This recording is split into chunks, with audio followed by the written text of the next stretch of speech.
உலகநாயகன் கமல்ஹாசன் நடித்து வெளிவராத பெரிய எதிர்பார்ப்பை ஏற்படுத்திய சில படங்களை இந்த வீடியோவில் பார்க்கலாம். மர்மயோகி தசாவதாரம் படத்துக்கு பிறகு கமல்ஹாசன் இயக்கத்தில் வெளிவருவதாக அறிவிக்கப்பட்டு பாதியிலே நின்ற திரைப்படம் மர்மயோகி.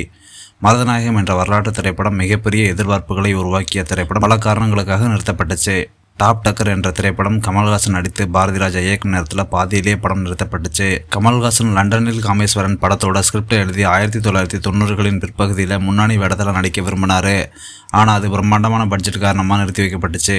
தமிழில் வெளியான மகளிர் மட்டும் திரைப்படம் ஹிந்தியில் லேடிஸ் ஒன்லி என்ற தலைப்பில் கமல்ஹாசன் நடிச்சிருப்பாரு. தமிழில் நாகேஷ் நடித்த அந்த கதாபாத்திரத்தில் கமல்ஹாசன் நடிச்சிருப்பாரு. இந்த படமும் பாதியிலே நிறுத்தப்பட்டுச்சு.